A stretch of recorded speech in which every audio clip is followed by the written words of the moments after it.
अस्सलाम वालेकुम students, welcome to chemistry सीखो। इक्विलिब्रियम की ये चौथी वीडियो है और इस वीडियो में हम लोग रिलेशन डिराइव करने जा रहे हैं केपी और केसी के बारे में। लास्ट वीडियोस में हम लोगों ने डिस्कस किया था कि केपी और केसी किस केस में कैलकुलेट किया जाता है। तो केपी अगेन हम बता देते हैं कि जब कभी किसी भी रिएक्टेंट या प्रोडक्ट का एक्टिव मास जो होता है वो इन टर्म्स ऑफ मोलैरिटी हो, ठीक है, active mass in terms of molarity हो, तो ऐसे केस में हम लोग केसी का यूज़ करते हैं। और अगर एक्टिव मास जो है हमारे पास पार्शियल प्रेशर के टर्म्स में हो तो ऐसे में हम लोग इस्तेमाल करते हैं केपी को, ठीक है ना, मतलब इक्विलिब्रियम कांस्टेंट की जगह केपी टर्म इस्तेमाल करते हैं। ओके, तो बेसिकली ये दोनों जो है टाइप्स होते हैं केई के, जो कि अलग अलग सिनेरियो के ही मतलब इक्विलिब्रियम कांस्टेंट के टाइप्स होते हैं जिनको हम अलग अलग सिनेरियो में यूज़ करते हैं। तो इस वीडियो को एंड तक देखिएगा ताकि आपको पूरी बातें समझ में आ सकें, और अगर कोई डाउट या कोई क्वेश्चन रह जाता है तो कमेंट सेक्शन का ज़रूर यूज़ कीजिएगा। साथ ही साथ लगातार वीडियोस डाली जा रही हैं, इसमें अगर किसी भी तरह की कोई प्रॉब्लम है तो कमेंट सेक्शन में या इंस्टाग्राम पर डीएम कर सकते हैं। तो चलिए हम लोग शुरू करते हैं इस रिलेशन को डिराइव करना। तो एक जनरल रिएक्शन हम कंसीडर कर लेते हैं जिसमें हम A B capital B, forward backward, C capital C, small D capital D, basically A B small C and small D stoichiometric coefficient है, ठीक है, जो कि नंबर ऑफ मोल्स को रिप्रेजेंट कर रहे हैं रिएक्शन में। बाकी ए बी सी डी जो है हमारे रिएक्टेंट्स हैं। तो आइए हम इनके ऊपर अप्लाई करते हैं। तो कंसीडर करें कि अभी इस केस में हमारे पास पार्शियल प्रेशर है सबका, ठीक है, मतलब पार्शियल प्रेशर गिवन है ए बी सी और डी का। तो ऐसे केस में जो इक्विलिब्रियम होगा वो केपी के फॉर्म में कैलकुलेट होगा, ठीक है।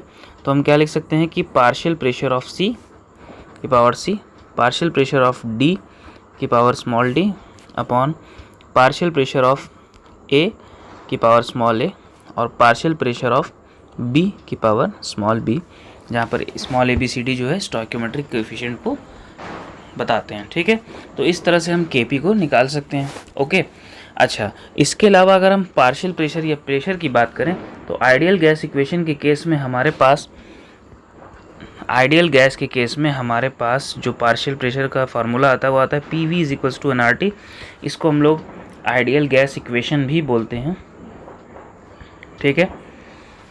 तो ideal gas equation basically state of matter का चैप्टर था, लेकिन क्योंकि वो सिलेबस से रिड्यूस किया हुआ है 12th लेवल तक, 11th-12th में, तो इसको स्टडी नहीं कर रहे हैं हम लोग, ठीक है। लेकिन ये इसको याद रखें कि ये आइडियल गैस इक्वेशन होता है, ठीक है। तो हम P को यहाँ पर N upon V R T इस तरह से लिख सकते हैं, जहाँ पर एन अपॉन वी हमारा क्या हो जाता है, N upon V basically molarity को रिप्रेजेंट करता है। यहाँ पर हम इसको C से डिनोट कर रहे हैं, C से यानी कंसनट्रेशन से, ठीक है, कंसनट्रेशन। और ये कंसनट्रेशन किसके टर्म्स में कैलकुलेट हो रही है, मोलैरिटी के, क्योंकि नंबर ऑफ एन माने नंबर ऑफ मोल्स और वी माने वॉल्यूम। तो इसको हम लिख सकते हैं P is equals to C R T. इसका इस्तेमाल हम लोग करेंगे इस KP पर अप्लाई करते हैं, ठीक है। तो KP विल भी क्या हो जाएगा, अब क्योंकि PC है यानी C के केस में कैलकुलेट किया गया है, तो क्या हम इसको ऐसे लिख सकते हैं, concentration of C R T small c, ठीक है। इसी तरह से C capital D R T upon C A R T C B R T और स्मॉल b, ठीक है।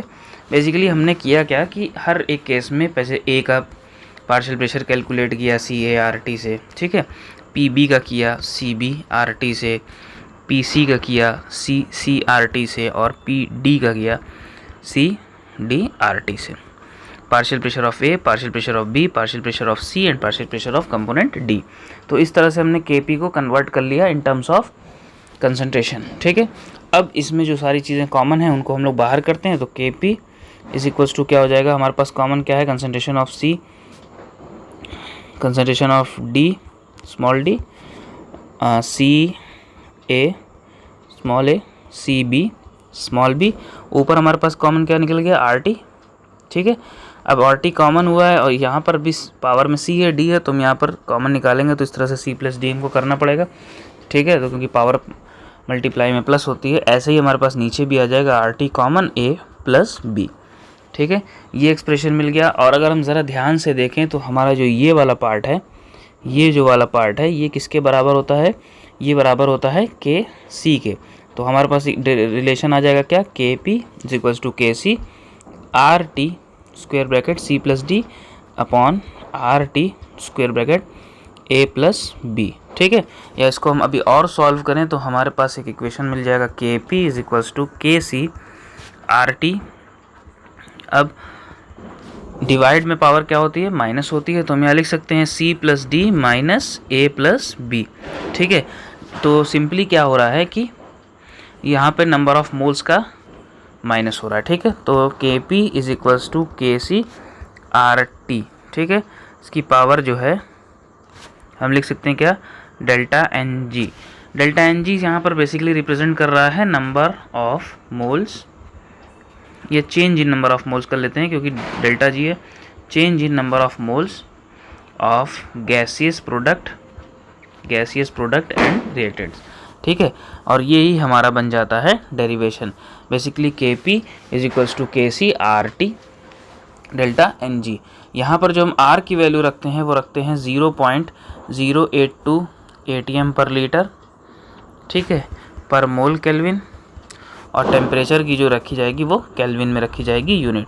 तो ये हमारे पास आ जाता है रिलेशन के P is equals to K C R T delta N G. और डेल्टा एन जी क्या है हमारा, change in number of moles of gaseous reactants. ठीक है, इसका एक हम लोग एग्जाम्पल देखते हैं तब हमको बेटर समझ में आएगा इस रिलेशन को कैसे अप्लाई करेंगे। ठीक है, तो चलिए एक एग्जाम्पल लेते हैं छोटा सा। जैसे हमारे पास एक एग्जाम्पल है जिसमें हम हाइड्रोजन गैस का रिएक्शन करा रहे हैं आयोडीन गैस से, जो कि ये रिएक्शन क्या है, इक्विलिब्रियम पर है और हमारे को मिलता है हाइड्रो आयोडोडिक एसिड।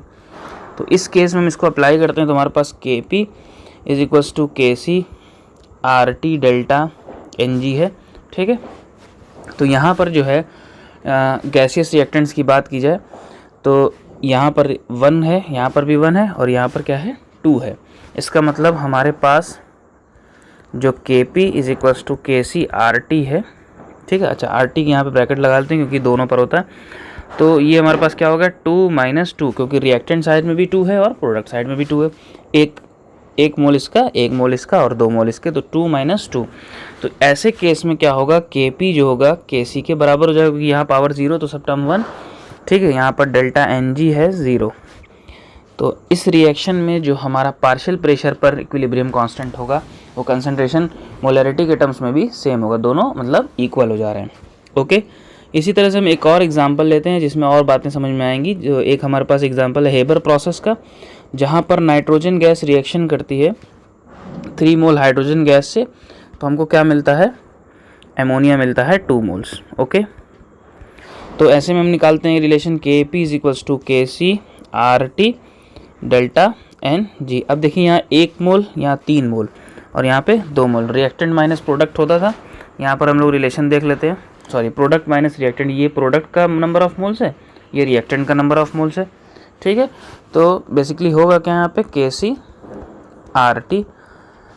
तो रिएक्टेंट की अगर प्रोडक्ट की बात करें तो हमारे पास 2 मोल्स, याद रखना है रिएक्टेंट के मोल्स माइनस प्रोडक्ट के मोल्स होते हैं। ठीक है, तो रिएक्टेंट में हमारे पास 4 मोल्स हो रहा है, प्रोडक्ट में 2, तो 2 - 4। ठीक है, दैट मीन्स कि हमारे पास आ जाएगा के सी आर टी -2।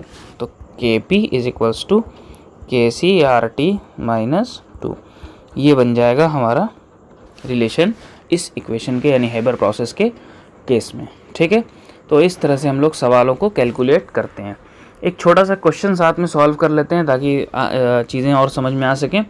तो जैसे एक क्वेश्चन है, एट 700 केल्विन के P for 2 SO3 sulphur trioxide 2 sulphur dioxide gaseous, अच्छा ये भी गैसियस है, प्लस ऑक्सीजन गैसियस इज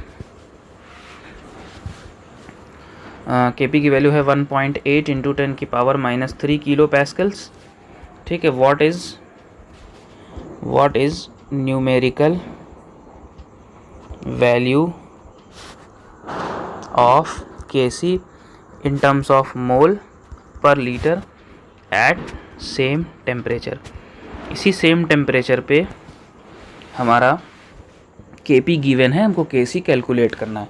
तो सिंपली हम लोग क्या करेंगे ना, सिंपली रिलेशन याद है हमको क्या, के P is equals to K C R T square bracket delta N G में याद रखना है कि प्रोडक्ट के रिएक्टेंट के मोल माइनस प्रोडक्ट के मोल माइनस रिएक्टेंट के मोल। ओके, हमको लग रहा है कि लास्ट में हमने बताते हुए गलती कर दी, ठीक है। प्रोडक्ट के मोल्स माइनस रिएक्टेंट के मोल्स होते हैं, ठीक है।